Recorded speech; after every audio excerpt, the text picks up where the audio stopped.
I want to talk about this veto, the 400-year property tax veto, and the rest of the impacts that are causing angst, misery, and crisis in people's financial situations regarding property taxes. Will Flanders from the Wisconsin Institute for Law and Liberty joins me on the program to talk about this.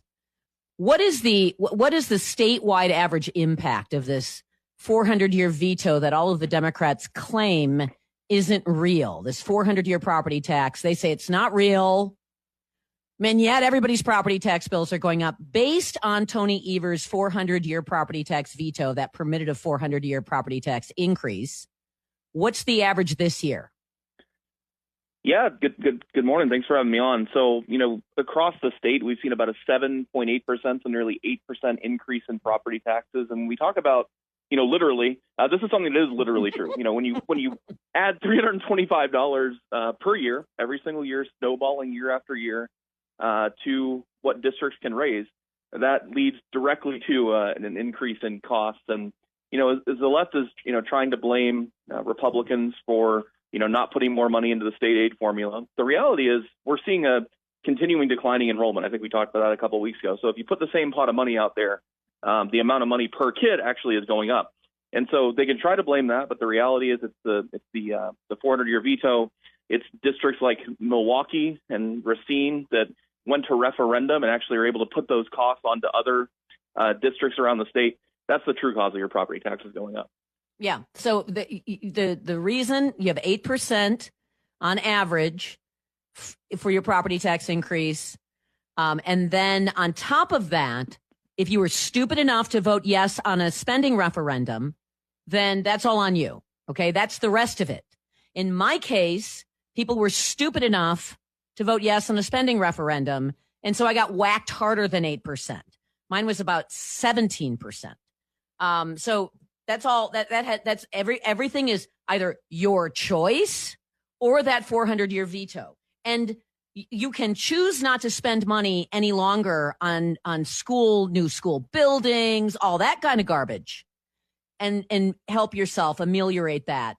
But we're stuck next year with another 400-year veto-driven property tax increase, and the year after that. And the year after that, because this gives local districts authority to raise taxes by $325 per student every single year in perpetuity. Yeah, you're absolutely right. And I looked at just looking at the next 5 years. So, not 400 years into the future, but 5 years from now. And I even accounted for the rate of enrollment decline that we're seeing currently. So not assuming the same number of kids, but actually even with the number of kids going down, by 2030, it's going to be $1.5 billion in new costs. And, some of that may be borne by the state, but that's still taxes, right? That's going to be your taxes through your income tax and other mechanisms. So regardless, whether it's property taxes or other mechanisms of taxes, even within just 5 years from now, we're going to be looking at $1.5 billion in new costs. That's more than 20% of DPI's current yearly spending. So it's an insane amount of money that's going to be coming going forward. Yeah, so we have declining enrollment. That might help a little bit. We have a declining birth rate in Wisconsin. I was just reading about that.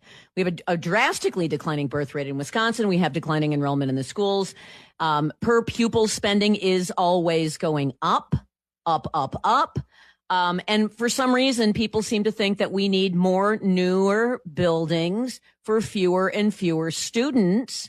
But yes, enrollment's going down, so maybe that blunts it minusculely.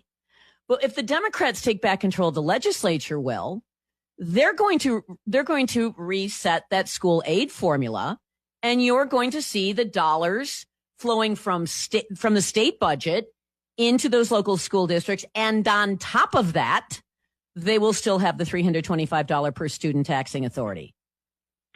Yeah, $325 is 100% only the beginning. If we see Democratic trifecta in the fall here, you hear folks like Chris Larson, on the far left saying that our schools are drastically underfunded, despite the fact we're spending $18,500 per student currently. Somehow we're still vastly underfunded. So they've telegraphed that's what they want to do, and I think getting the message out there that we're spending a ton on schools, and yes, our spending is going up every year because of the factors we just discussed. Folks don't realize that, but they ought to realize that we're spending a ton of money. We're getting worse results over time. Our NAEP results are falling. We're falling behind states like Mississippi. More money is not the answer. And if you think your property taxes are high now, just wait if we see a Democratic trifecta in the future.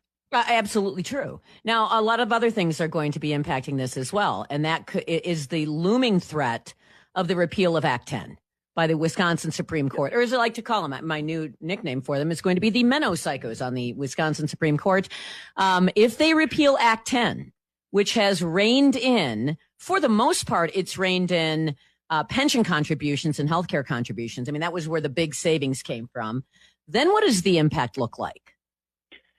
Yeah, so MacGyver's done an overtime look, and they're in the multiple billions of dollars at this point. We did an annual look last year, and between local governments and school districts, we're looking at over $2 billion in new costs if Act 10 went away. If you talk to these folks, even folks that are more left-leaning, off the record, behind the scenes, they'll tell you, we cannot afford this. School districts will tell you, we cannot afford these costs to come back. We can't afford to go back to bearing all of the healthcare costs for our employees and not having a contribution. We can't afford to get rid of the employee contribution to retirement. So that's a huge amount of money that we'd be asking school districts or by extension taxpayers to take on. And you can rest assured the unions will do everything they can to claw all those things back if Act 10 were out of the picture. Right. So let's go back to the per pupil spending. You said it's now over $18,000. $18,000. $18,000 is less than tuition at the University of Wisconsin-Madison, the flagship university of Wisconsin. $18,000 is less than, I think, every single private school in Wisconsin. $18,000. And 37% of kids statewide can read at grade level. Yeah, it's absurd when you get to those those sorts of figures. It's over $300,000 of value in every classroom, and we support paying teachers more. We'd love to see that. Teachers should be asking, where is all this money going if it's not ending up in their pockets? It's going to bureaucracy. It's going to DEI programs, even if they're not called that anymore. It's going to these psychological services and the mental health services that are now such a huge component of what schools do as they implement a nanny state from cradle to grave. So. It's not going in teachers' pockets. It's not doing things that help in the classroom. And it's again, borne by all of us when we see our property tax bill. All right. And it's not being used to make sure we catch kids up in reading. It's not being used to try to change the way curriculum is presented. It's not being used to improve outcomes. It's not being used to reduce discipline problems. None of it's being used. The $18,000, it doesn't seem like it's being used for education. It seems like it's being used to make sure a bunch of administrators have nice, cushy, upper middle income jobs. So what can be done? I mean, besides, let's try to encourage more people to take advantage of the school choice program and universalize vouchers, which I think is a bit of a pipe dream at this point. What can be done if, in fact, we lose Act 10? And this, endless veto is never corrected by a Republican gubernatorial administration. Yeah, I mean, it's a tough challenge when the elections absolutely matter here, right? And ensuring that we're nonpartisan, but ensuring we don't get folks in power that are going to implement policies like this or overturn Act 10 is absolutely vital. At the same time, the way things are going, I hate to be depressing here on a Friday, but sometimes folks may need to see it before they realize how bad it is, right? They may need to see the results before they and all the money it's going to cost them before they're willing to make a change and realize we're going down the wrong path. Yeah, I'm not sure that that's even enough. I'm not sure. People voted themselves into absolute chaos and misery in Chicago, in Los Angeles, in Detroit, in New York, and it doesn't seem like any amount of misery is enough to just make people say, let's do something different. It's always, scapegoating and blame extension. So, instead of just saying, we can maybe do this differently. And the other part of the problem is, it seems like education, we had this sort of, I know this is going to sound counterintuitive, but COVID in creating this remote learning environment allowed parents to look over the shoulders of their children. And a lot of those parents reacted by being appalled and finally getting involved. Well, we don't do that anymore, Will. And so parents, I think, are back to the shrug of the shoulder, and this is what you do. And my kid got an A on that test. and everything's fine because the state and Jill Underly and the government tells me everything's fine. And my school puts a billboard out front that says, number 5 school in the state of Wisconsin, and it makes everybody feel good.